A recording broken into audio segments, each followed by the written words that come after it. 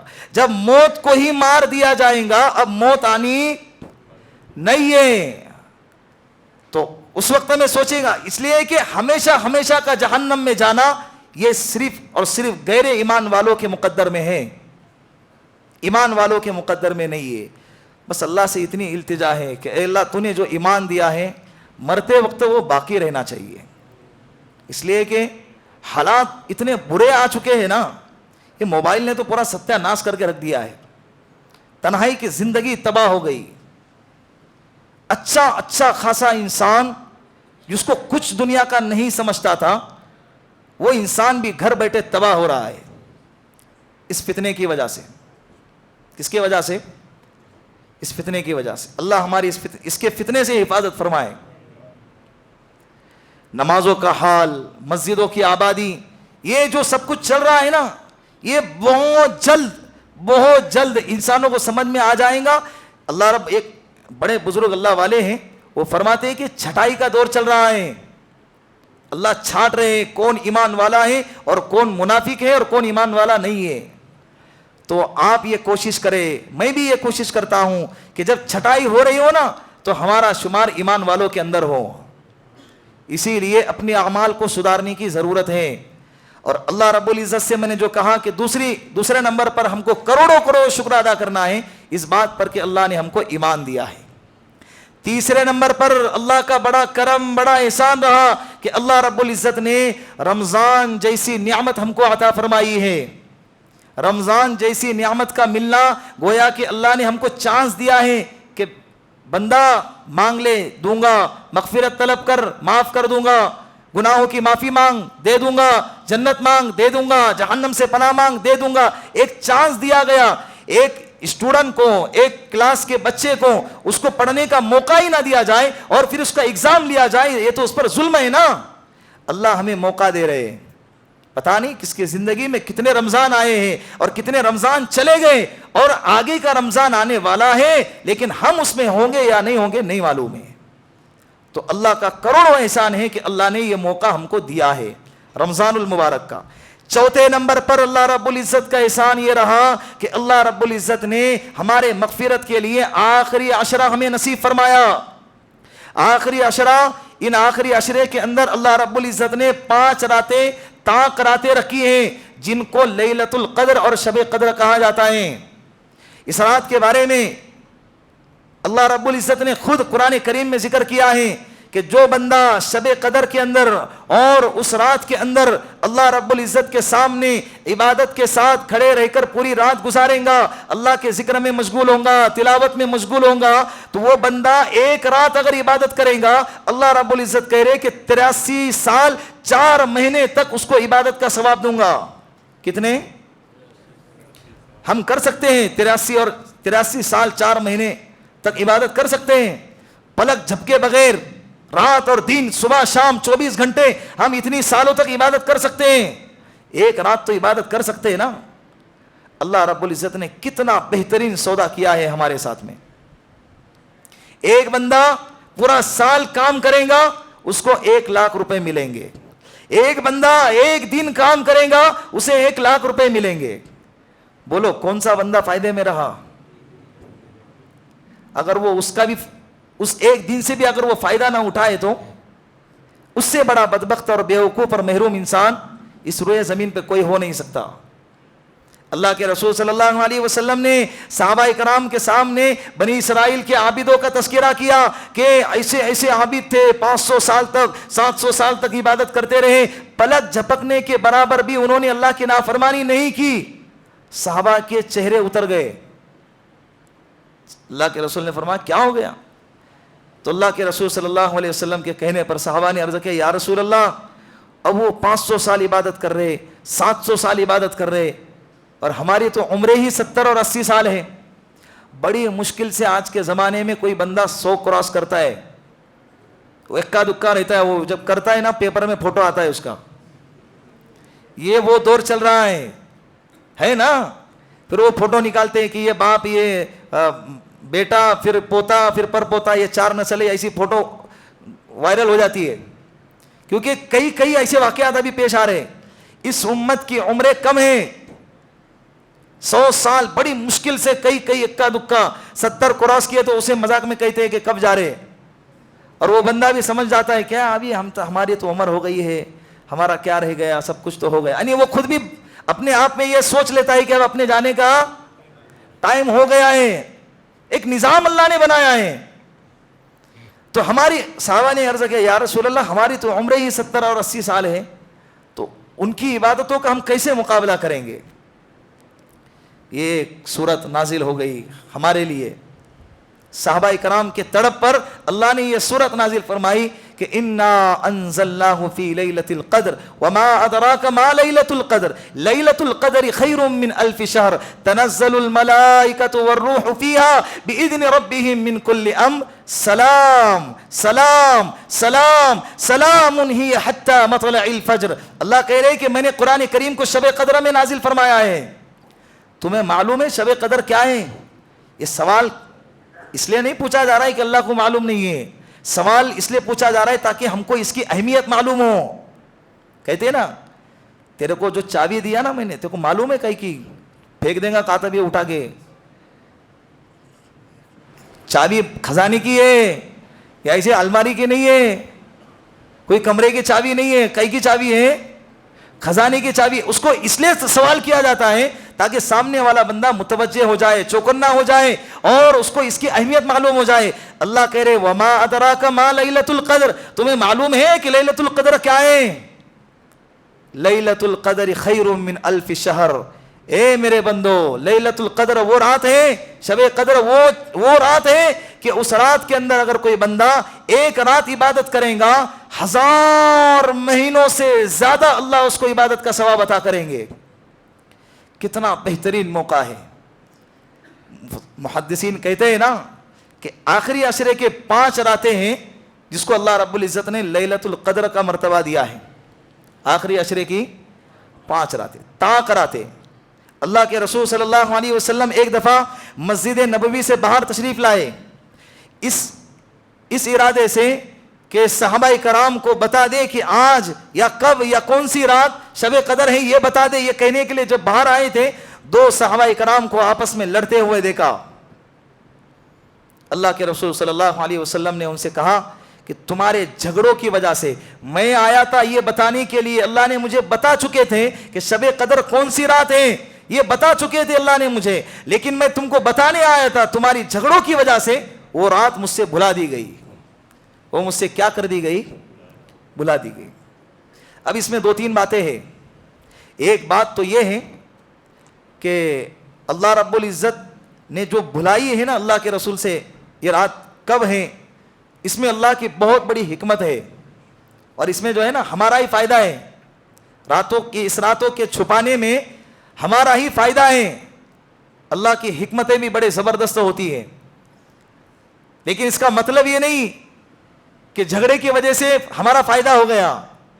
اللہ رب العزت اس جھگڑے کے بغیر بھی ان سے یہ رات کو چھپا سکتے تھے, لیکن جھگڑے کو ہائی لائٹ کر کے اس حدیث کو ساتھ میں اس لیے جوڑا تاکہ یہ بتایا گیا کہ تمہارے جھگڑے کی وجہ سے اتنی اہم چیز ہم سے اٹھا لی گئی, تاکہ امت کو پتا چلے کہ آپس کا اختلاف کتنی بری چیز ہے. اختلاف ہوتا ہے چھوٹا موٹا, لیکن اختلاف اتنا بھی بڑا نہ ہو کہ دوسری قوم ہمارا فائدہ اٹھا لے. اسی لیے مسلمانوں کو چاہیے کہ اتحاد باقی رکھے. اختلاف مسالک کا اختلاف اپنی جگہ پہ, ہاتھ اوپر باندھنا ہے کہ نیچے باندھنا ہے, آمین زور سے کہنا ہے کہ آہستہ کہنا ہے, یہ اختلاف اپنی جگہ پہ ہے, لیکن ہم سب کے سب لا الہ الا اللہ کے جھنڈے کے نیچے ایک ساتھ کھڑے ہیں. وہ ہمارا آپس کا اختلاف ہے. جب 2 شیر آپس میں لڑتے ہیں نا, اور لڑنے کے بعد جب الگ ہوتے ہیں تو ایک شیر کو دوسرے کتے دیکھتے ہیں کہ یار ان دونوں کی آپس میں لڑائی ہو گئی ہے تو لہٰذا اب یہ دونوں ہم ملیں گے نہیں, تو اس کو اکیلا دیکھ کر, کمزور شیر کو دیکھ کر کتے آ کے جھپٹنے لگتے ہیں, تو دوسرا شیر اس پر حملہ کرتا ہے کتوں پر, تو کتے کہتے ہیں کہ تمہارا تو کیا ہو گیا, جھگڑا ہو گیا تھا, پھر تم اسے بچانے کیوں آئے؟ تو شیر کہتا ہے یہ ہمارے آپس کا معاملہ ہے. اس کا مطلب یہ نہیں کہ کتے آ کے مزہ لے لے. اسی لیے اپنے اتحاد کو اپنے مجلسوں میں قائم کرنا ضروری ہے. مسلمان اسی میں لگا ہوا ہے, بریلوی کافر, دیوبندی کافر, اہل حدیث ایسے, وہ فلاں ایسے, تبلیغی ایسے. اور علامہ اقبال کہتے نہیں ہے, تبلیغی نے کہا, دیوبندی نے کہا بریلوی کافر, بریلوی نے کہا دیوبندی کافر. ایک کافر ہے جس نے ہم کو مسلمان کہا. وہی اکیلے ہیں نا جو بریلوی کو بھی مسلمان کہہ رہے ہیں, جو شیعہ کو بھی مسلمان کہہ رہے ہیں, جو مسلمان ہے بھی نہیں انہیں بھی مسلمان کہہ رہے ہیں, اور دیوبندی کو بھی مسلمان کہہ رہے ہیں, سب کو مسلمان کہہ رہے ہیں. لیکن جو مسلمان ہیں وہ ایک دوسرے کو کفر کے فتوے لگاتے پھر رہا ہے. اللہ ہماری حفاظت فرمائے. اللہ کے رسول صلی اللہ علیہ وسلم نے فرمایا کہ میں آیا تھا تمہیں یہ بتانے کے لیے یہ رات کون سی ہے, لیکن تمہاری جھگڑوں کی وجہ سے یہ رات مجھ سے بھلا دی گئی. لہٰذا غصہ برداشت کرے, محبت کے ساتھ زندگی گزارے.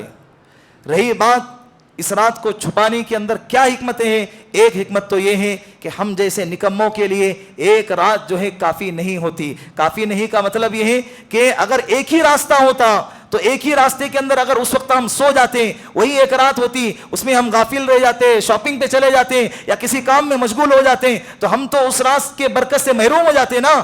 اللہ رب العزت نے ہم جیسے غافلوں کے لیے, ہم جیسے کمزور بندوں کے لیے پانچ آپشن رکھے ہیں کہ اس رات میں نہیں تو اس رات میں, اس رات میں نہیں تو اس رات میں, اس رات میں نہیں تو 27 کی رات میں, 27 نہیں تو 29 ہے, کسی نہ کسی میں تو جاگ کے عبادت کرے گا.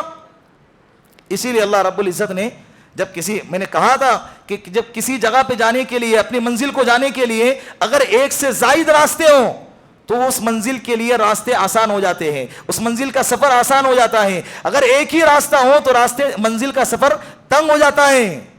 دوسری حکمت اللہ کے رسول صلی اللہ علیہ وسلم نے یہ بیان فرمائی, اگر یہ رات متعین ہو جاتی کہ 21 ہے, 23 ہے, 23 ہے, 27 ہے, اگر یہ رات متعین ہو جاتی تو بعض اللہ کے بندے ایسے ہوتے ہیں جن کی فطرت جو ہے نا گناہ کی عادی ہوتی ہے, نافرمانی کی عادی ہوتی ہے, اس کو گناہ کیے بغیر چین نہیں آتا ہے. اگر یہ بندہ اس کو معلوم ہے کہ یہ رات شب قدر ہے اور اس سے اگر کوئی گناہ ہو گیا, اللہ رب العزت اس پر عذاب نازل فرماتے. جس طرح سے کسی مقام کی فضیلت اگر زیادہ ہے نا کہ اتنے نماز پڑھنے سے حرم کے اندر 1 لاکھ نمازوں کا ثواب ملتا ہے, تو حرم میں گناہ کرنے کا بھی عذاب 1 لاکھ گنا بڑھا کے دیا جائے گا. تو اسی طرح شب قدر کی فضیلت جب زیادہ ہے اور اگر کسی کو معلوم ہو جاتا, معلوم ہونے کے بعد اگر نافرمانی کرتا, گناہ کرتا اور اللہ کو اگر ناراض کرتا, تو اللہ کے غضب کو بہت زیادہ تیزی کے ساتھ دعوت دیتا. اسی لیے اللہ رب العزت نے اس رات کو چھپا دیا. علماء کرام فرماتے ہیں کہ جو بندہ, حکیم الامت نے لکھا ہے کہ جو بندہ خالص شب قدر کی نیت سے آخری عشرے کی تمام راتیں جاگ کر گزارے گا, یا اس نیت سے میں کہ آج شب قدر ہو سکتی ہے اور اس نیت سے اگر جاگ کر گزاریں گا, اور جاگنے کا مطلب یہ نہیں ہے کہ چائے کے ہوٹلوں کو کیا کرے, آباد کریں, اور ہوٹلوں کو آباد کر کے وہاں کے وٹوں کو آباد کر کے اس کی ایران کی توران کی غیبتیں کرنے میں مشغول ہو جائیں. یہ جاگنے کی رات نہیں ہے, یہ کس کی رات ہے؟ یہ عبادت کی رات ہے. چائے پینے میں اور سگریٹ کے پینے میں اور دور دراز گاڑیوں کے بائک کے ریس لگانے کے اندر ہم اس رات کو گھلا دیتے ہیں. اس رات کے اندر آپ سے اگر عبادت ہوتی ہے, میں آپ سے کہتا ہوں اللہ کے لیے عبادت کریں. اگر نہیں ہوتی ہے تو چپ چاپ اپنے گھر پہ جائیں اور اللہم باسمک اموت و احیا پڑھ کے سو جائیں اور فجر کی نماز کو آئے. اللہ کے رسول نے فرمایا کہ جو بندہ عشاء کی نماز پڑھے جماعت کے ساتھ, اس کو اللہ آدھی رات تک عبادت کا ثواب عطا فرماتے ہیں, اور جو بندہ فجر کی نماز پڑھے جماعت کے ساتھ, اللہ اس کو پوری رات عبادت کا ثواب عطا فرماتے ہیں. اگر ہوتا ہے پوری رات عبادت کرنا مسجد میں تو مسجد میں, نہیں تو اپنے مکان پہ نوافل پڑھے, ذکر و اذکار کرے, قرآن کریم کی تلاوت کرے, اللہ سے توبہ کرے اپنے گناہوں کی, اللہ سے مانگے. یہ مانگنے کی رات ہے. کثرت سے جو عبادت آج کی رات میں کرنے کی ہے وہ کون سی ہے؟ دعا.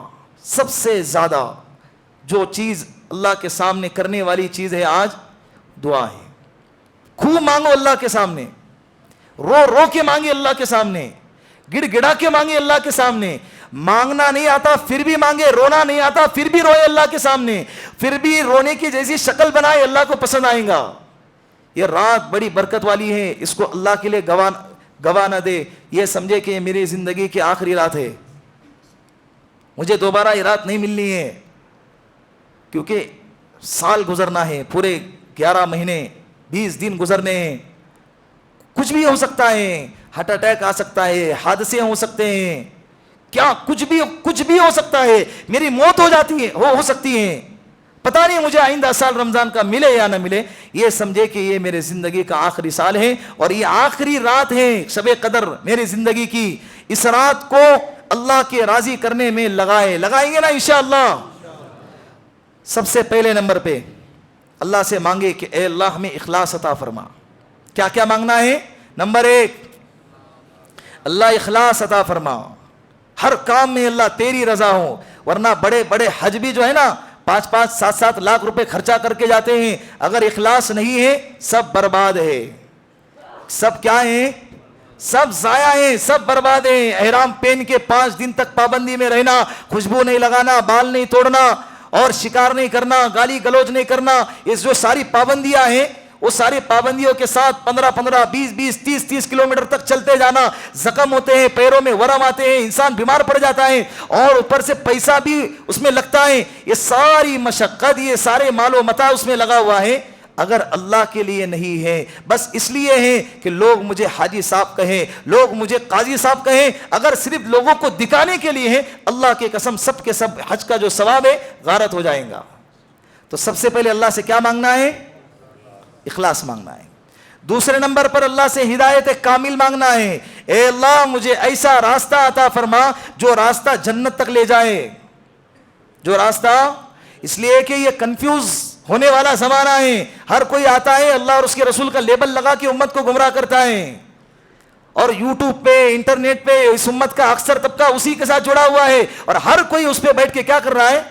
پھینک رہا ہے, لیول لگا رہا ہے اللہ کا اور اللہ کے رسول کا. کتنا ماشاءاللہ زبردست تقریر کرتا ہے, کتنا ماشاءاللہ بات کرتا ہے. تو اللہ ایسے فتنوں سے ہماری حفاظت فرمائے. اللہ سے کہنا ہے اللہ ہدایت عطا فرما. کیسی ہدایت؟ ہدایت کامل. کیسی ہدایت؟ ہدایت کامل. تیسرے نمبر پر اے اللہ مجھ سے تیرے دین کا کام لے لے اور اس کام کے لینے میں مجھے ہمت عطا فرما اور طاقت عطا فرما. کیا عطا فرما؟ اس لیے کہ کام, دین کے کام کے کرنے کے اندر دونوں چیزوں کی ضرورت پڑتی ہے. طاقت ہے اور ہمت نہیں ہے تو ایسا بندہ کام نہیں کر سکتا, تکلیفیں آئیں گی. دین کے کام کے اندر بہت زیادہ تکلیفیں آتی ہیں. انبیاء علیہم الصلوۃ والسلام پر سب سے زیادہ آئی ہے, اس کے بعد جس کا اس کا جو لیول ہے اس کے اعتبار سے اس پر تکلیفیں آتی ہیں. تو اللہ سے اے اللہ دین کا کام مجھ سے لینا اور اس کام کے کرنے میں طاقت اور ہمت عطا فرمانا. اس کے بعد اللہ سے کہے اے اللہ آخری وقت میں اسلام ہم سے چھیننا نہیں. کیسی موت آتی ہے, ہم نے دیکھا ہے. کلمہ پڑھا رہے گانے گا رہا ہے, کلمہ پڑھا رہے گالیاں بک رہا ہے, گانے سنتے سنتے دنیا سے چلے گئے. پکچر دیکھتے دیکھتے تھیٹر میں ہارٹ اٹیک آیا, پکچر دیکھ رہے اور ہارٹ فیل ہو گیا اور اسی جگہ پر موت آئی. ایسوں کی موت بھی دیکھی ہے. اللہ ایسی موت سے ہماری حفاظت فرمائے. کون تیار ہوتا ہے بتاؤ بھلا کہ بھائی 8 دن کے بعد میں مرنے والا ہے اور 1 مہینے کے بعد میں مرنے والا ہوں, تو لہٰذا نہا دھو کے اچھے کپڑے پہن کے سرما برما تیتر بتر لگا کے مسجد میں آؤں اور سجدے میں جاؤں, بھائی جبرائیل اسرائیل علیہ السلام اور مجھے لے جا. ایسا ہوتا ہے؟ اللہ نے آپشن رکھا ہی نہیں ہے. یہ امتحان گاہ ہے. یہ کیا ہے؟ اللہ نے کہا ہے نا کہ ان اللہ عنده علم الساعة وينزل الغيث ويعلم ما في الارحام وما تدري نفس ماذا تكسب غدا وما تدري نفس بأي ارض تموت ان اللہ علیم خبیر. موت کب آئیں گی اللہ نے کسی کو بتایا ہی نہیں ہے, چھپا کے رکھا ہے. تو یوں سمجھے کہ ہر دن آخری ہے. ہر دن کیا ہے؟ آخری ہے. اللہ سے محبت کرے. یہ دنیا فانی ہے, مال و متاع جمع کرنا ہے کرے, لیکن اتنا بھی اس کے جمع کرنے میں آگے نہ بڑھے کہ جب پیچھے مڑ کر دیکھے تو بہت دیر اور بہت دور جا چکے ہوں گے, پھر منزل کی طرف لوٹنا بڑا مشکل ہو جاتا ہے نا. انشاءاللہ اللہ رب العزت ان باتوں پر ہم سب کو عمل کرنے کی توفیق عطا فرمائے. آپ چاہتے ہیں کہ گناہ نہ کرے, لیکن ماحول اتنا بچایا ہوا ہے دائیں بائیں کہ آپ چاہ کر بھی اس سے بچ نہیں پاتے. تو لہٰذا آج کے مجلس میں یہ عہد کرے اور یہ توبہ کریں کہ اے اللہ اب آئندہ گناہ نہیں کریں گے.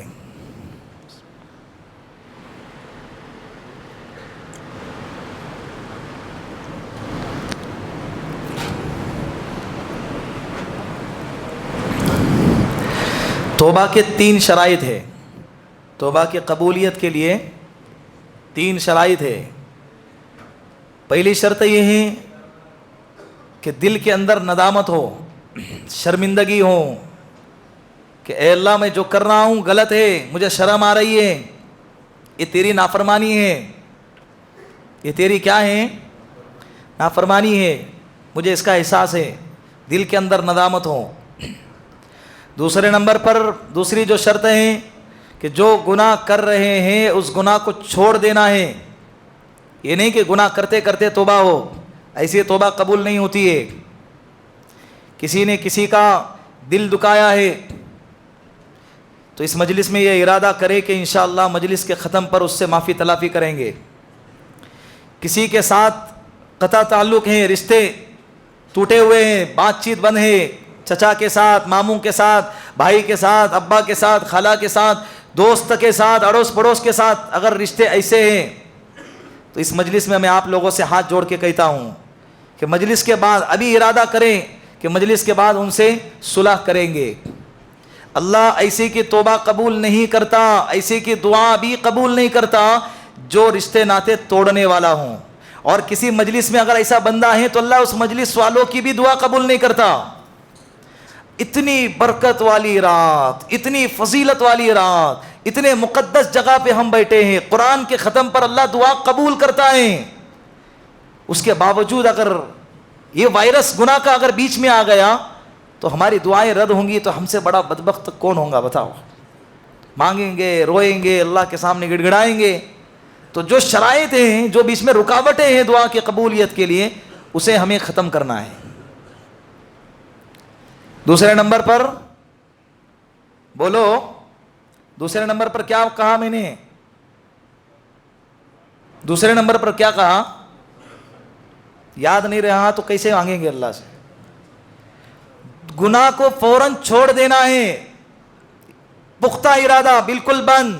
شراب پیتے ہیں, آج سے ہاتھ نہیں لگائیں گے, مر جائیں گے لیکن ہاتھ نہیں لگائیں گے. زنا بند, شراب بند, چوری بند, دھوکہ دینا بند, بد نظری بند, جھوٹ کہنا بند, ماں باپ کی نافرمانی بند, ماں باپ کے آنسو بہانا بالکل بند, غیبتیں بند, چغلی بند, امانت میں خیانت بالکل ختم.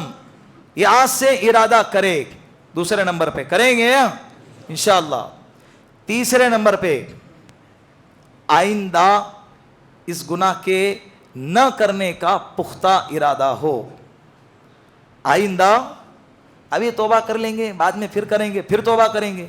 یہ شیطان کا حربہ ہے, اور زندگی ہر کسی کو توبہ کی مہلت نہیں دیتی.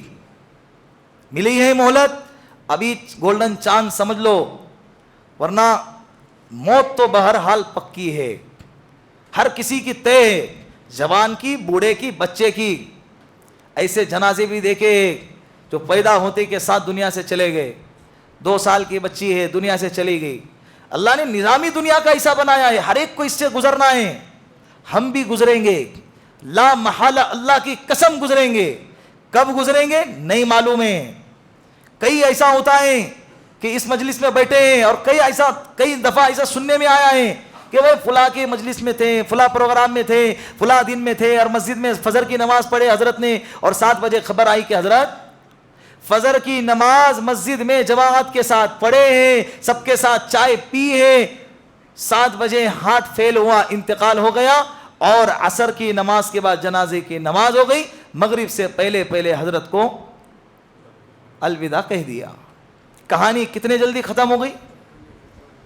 ایک نماز بیچ میں ہے, 2 نماز بیچ میں آئے, ظہر اور عصر, ختم. آدھار کارڈ پھینک دو, پین کارڈ پھینک دو, پاسپورٹ زیرو, بینک سب کچھ زیرو. مرنے کے بعد ہمارا ہر کام, بلکہ ہمارا نام بھی کیا ہو جاتا ہے؟ بیٹا سگا کہتا ہے.